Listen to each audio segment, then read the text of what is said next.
ಕುಮಾರ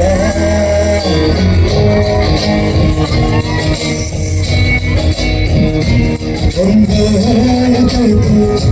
ಮುದ್ದೆ ಹೇಳಕೈತು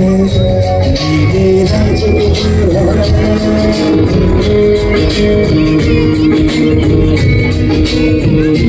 ಹೆಸರಿಗೆ ಬಂದು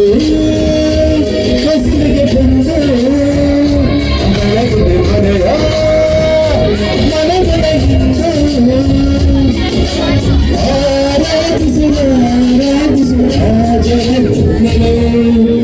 ಆಲಿಸಿಯೇ ನೋಡು ಬೀಳಿಸಿಯೇ ನೋಡು ಎಂದು ಸೋಲದು ಸೋತು ತಲೆಯ